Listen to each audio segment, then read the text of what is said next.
દેવગઢ બારિયા નગરના ટાવર ખાતે લોકસભાની ચૂંટણીને લઈ કોંગ્રેસના ઉમેદવાર ડોક્ટર પ્રભાબેન તાવિયાડના પ્રચાર પ્રસાર અર્થે ઇન્ડિયન ગઠબંધનની સભા યોજાઈ।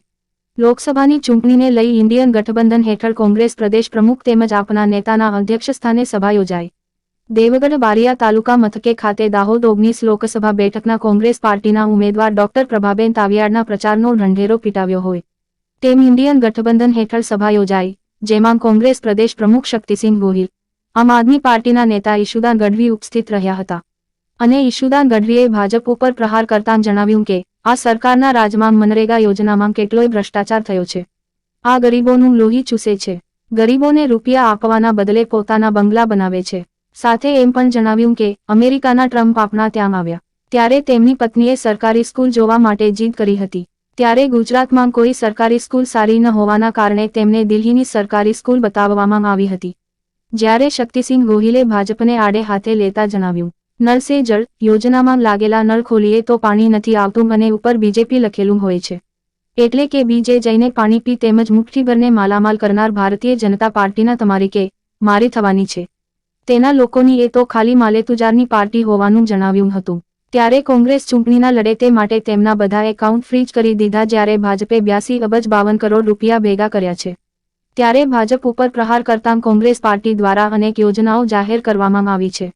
ઇન્ડિયન ગઠબંધન હેઠળ ગુજરાતની 26 બેઠક જીતવાનો પોકાર કરી રહેલા ઉમેદવારને વોટ અને નોટ આપી અપાવીને વિજય બનાવવા માટે અપીલ કરી હતી। આમ દેવગઢ બારિયા નગરના ટાવર પાસે કોંગ્રેસ પાર્ટી દ્વારા કોંગ્રેસના ઉમેદવાર માટે રણસિંગુ ફૂક્યું હોય તેમ જોવા મળ્યું। અબ્દુલ રજાક મંસૂરી, દેવગઢ બારિયાની એક રિપોર્ટ। કરવા માટે બે જણાનો બી એટલો જ ફાળો છે, સિંહ ફાળો છે। દીપકભાઈ ગોસ્વામી અને પારસિંગભાઈ પગી, જોરદાર તાળીઓ એમના માટે। આપણે ડરવાનું નથી।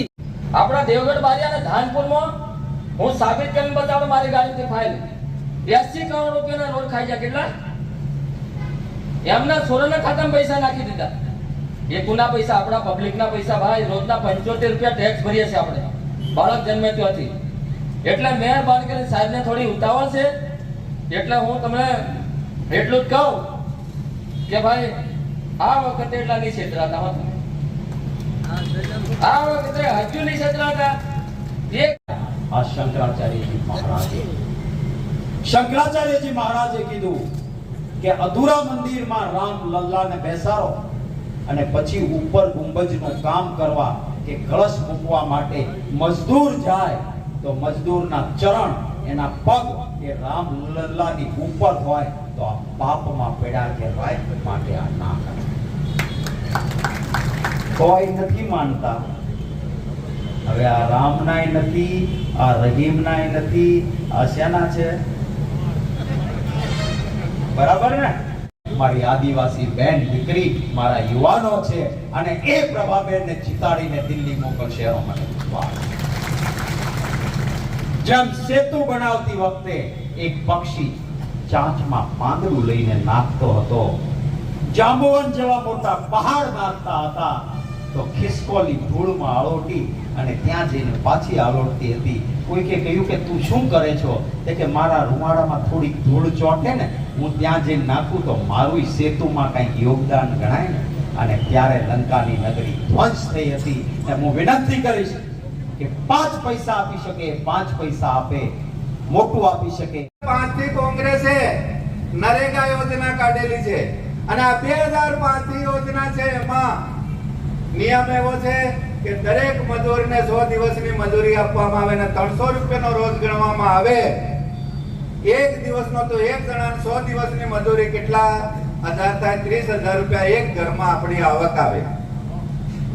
એવા જો 5 જણા હોય તો ઘરમાં 1.5 લાખ રૂપિયાની આવક આવે।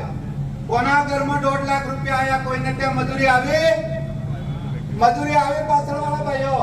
કોઈ ત્યાં આવી નથી। તો 2005 થી આજ સુધી ચાલે, હજી ચાલે, હમણાં પણ રસ્તા એ ખાઈ ગયા છે, આગળ વાત કરે તો 2005 થી આજ સુધી જે આપણને રોજી રોટી મળવી જોઈતી તે ક્યાં ગઈ? એ ક્યાં ગઈ છે? દાસા આવી છે, તમારા બચ્ચો કાબડ સાહેબ પાસે આવી છે।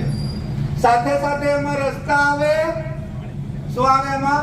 રસ્તા આવે, મકાન આવે, કુવા આવે, બોર આવે, હેડપંપ આવે, દિવાલ આવે, કેટલ શેડ આવે, એમાં તો લગભગ મેં વાંચ્યું છે તો